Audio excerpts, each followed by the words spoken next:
चलो बचा हुआ चैप्टर हम पढ़ते हैं। एक एक ग्रह के बारे में जानकारी प्राप्त करेंगे दोस्तों। पहला है बुध। तो ये कि सूर्य का सबसे नज़दीक का ग्रह है, मैंने बता ही दिया आपको। सबसे हल्का ग्रह है, ठीक है। सबसे छोटा ग्रह है। सूर्य की परिक्रमा 88 दिन में पूरा करता है। एक विशेषता और है कि अपने अक्ष पर ये घूर्णन करने में 59 दिन लगते हैं इसको, ठीक है। दूसरा है शुक्र। पृथ्वी के सबसे निकट का ग्रह है, पहली विशेषता। सबसे चमकीला ग्रह है, दूसरी। सबसे गर्म, तीसरी, ठीक है। तो पहली विशेषता क्या हुई? सबसे गर्म ग्रह कौन सा है? शुक्र। पृथ्वी के सबसे नज़दीक का ग्रह कौन सा है? शुक्र। सबसे चमकीला ग्रह कौन सा है? शुक्र है, ठीक है। इसको सांझ का तारा या भोर का तारा भी कहा जाता है। क्यों? क्योंकि ये सबसे चमकीला ग्रह है, इसलिए इसको सांझ का तारा या भोर का तारा भी कहा जाता है। पृथ्वी का जुड़वा ग्रह भी इसे कहा जाता है। पृथ्वी का जुड़वा ग्रह किसे कहा जाता है?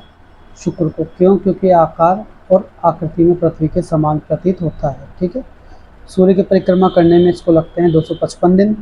अपने अक्ष पर घूर्णन करने में लगते हैं इसको 243 दिन, 243, ठीक है। पृथ्वी तीसरा ग्रह, यह आकार में पांचवा सबसे बड़ा ग्रह है, ठीक है। पृथ्वी के सूर्य से तीसरे दूरी में तीसरे नंबर का ग्रह है, ठीक है। सौर मंडल का एकमात्र ग्रह है जहाँ पर जीवन मौजूद है, ठीक है। और पृथ्वी अपने अक्ष पर 23.5 डिग्री झुकी हुई है, ठीक है। अपने अक्ष पर घूर्णन करने में इसे लगभग एक दिन अर्थात 24 घंटे लगते हैं। और सूर्य की परिक्रमा करने में इसे लगभग 365 दिन लगते हैं, ठीक है। इसका एकमात्र उपग्रह है चंद्रमा। अगला मंगल ग्रह के बारे में हम बात करते हैं। मंगल ग्रह क्या है? मंगल ग्रह के बारे में, ठीक है। इसे लाल ग्रह कहा जाता है। लाल ग्रह किसे कहा जाता है? मंगल ग्रह को लाल ग्रह कहा जाता है, ठीक है। इसके उपग्रहों की संख्या है 2। एक उपग्रह का नाम है फोबोस और एक उपग्रह का नाम है डीमोस। इसके 2 उपग्रह हैं मंगल ग्रह के, एक का नाम है फोबोस और एक का नाम है डीमोस, ठीक है। सूर्य की परिक्रमा करने में इसे लगते हैं 687 दिन, 687 दिन। और अपने अक्ष पर पूर्ण घूर्णन करने में इसे लगते हैं 24 घंटे या एक दिन। कितने लगते हैं? 24 घंटे या एक दिन इसे लगते हैं, ठीक है। जैसा कि मैंने आपको बताया दोस्तों, ये सबसे छोटा ग्रह है और सबसे इसको एक दिन लगता है अपने अक्ष पर घूर्णन करने में, अर्थात 24 घंटे इसको लगते हैं, ठीक है। अगला ले लेते हैं हम बृहस्पति, ठीक है। मंगल के बाद हम अगला लेते हैं बृहस्पति। बृहस्पति के बारे में बात करते हैं। यह सौर मंडल का सबसे बड़ा ग्रह है, ठीक है।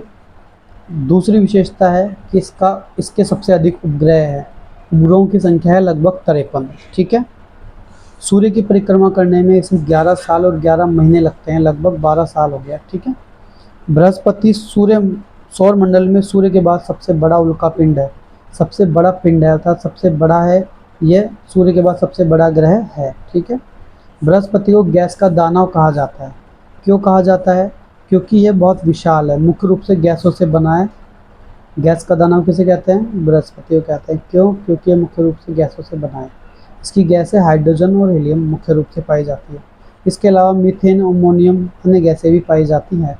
यह अपने अक्ष पर 9 घंटे और 56 मिनट में घूर्णन करता है, ठीक है। अगला ग्रह है शनि।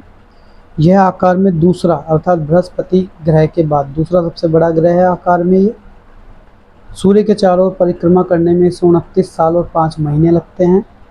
अपने अक्ष पर घूर्णन करने में इसे 10 घंटे और 40 मिनट लगते हैं। चंद्रमा उपग्रहों की संख्या है अर्थात इसके पास 53। अगला ग्रह हम लेते हैं यूरेनस, या इसे अरुण भी कहते हैं। यूरेनस या अरुण भी कहते हैं। सूर्य के चारों ओर परिक्रमा करने में इसको 84 साल लगते हैं। अपने अक्ष पर घूर्णन करने में इसे 17 घंटे और 14 मिनट लगते हैं।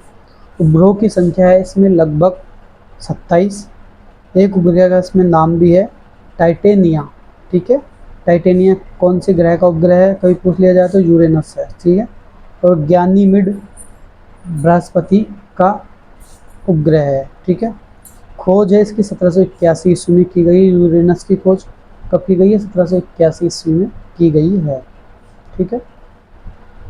और किसने की थी यूरेनस की खोज? विलियम हर्शेल द्वारा की गई थी। विलियम हर्शेल द्वारा की गई थी यूरेनस या अरुण की खोज। आकार में यह तीसरा सबसे बड़ा ग्रह है, आकार में तीसरा। पहले नंबर पर बृहस्पति, दूसरे नंबर पर शनि, तीसरे नंबर पर यूरेनस या अरुण सबसे बड़ा ग्रह माना जाता है। ठीक है, अगला देखिए आप, लास्ट है इसमें वरुण या नेपच्यून। अगला ग्रह है वरुण या नेपच्यून। सूर्य से सबसे दूरी पर स्थित ग्रह है ये। ठीक है, इसके उपग्रह का नाम है ट्राइटन। ट्राइटन किसका उपग्रह है? वरुण या नेपच्यून का। सूर्य की चारों ओर की परिक्रमा करने में इसे 164 साल लगते हैं, 164 साल लगते हैं। और अपने अक्ष पर घूर्णन करने में इसे 16 घंटे और 7 मिनट लगते हैं। और अपने अक्ष पर घूर्णन करने में कितना लगता है? 16 घंटे और 7 मिनट लगते हैं। इसके उपग्रहों की संख्या है 13। ठीक है, सबसे लंबा ग्रह सूर्य है और सबसे लंबा ग्रह अगर माना जाए तो सूर्य है सबसे लंबा ग्रह, और सबसे छोटा है चंद्रमा। ठीक है, एक मैं महत्वपूर्ण बात और दोस्तों आपको बताना चाहूँगा, ये चैप्टर लगभग समाप्ति की ओर है, इसलिए मैं आपको एक महत्वपूर्ण बात और बताना चाहूँगा कि सभी ग्रह वामाव्रत अर्थात बाईं दिशा में घूमते हैं। जितने भी ग्रह हैं वो बाईं दिशा में घूमते हैं, वामाव्रत। केवल शुक्र और यूरेनस दक्षिणावर्त अर्थात दाईं दिशा में घूमते हैं। ये भी महत्वपूर्ण बात है, पूछ ली जाती है इनमें से कौन से ग्रह दक्षिणावर्त घूमते हैं, तो यूरेनस और शुक्र। और इन दोनों के अलावा, शुक्र और यूरेनस के अलावा सारे ग्रह बाईं ओर अर्थात वामाव्रत घूमते हैं। ठीक है दोस्तों, नमस्ते। जैसे अब हमारा जो चैप्टर है, पहला चैप्टर है 6th क्लास की ज्योग्राफी बुक का, यही समाप्त होता है। नमस्ते।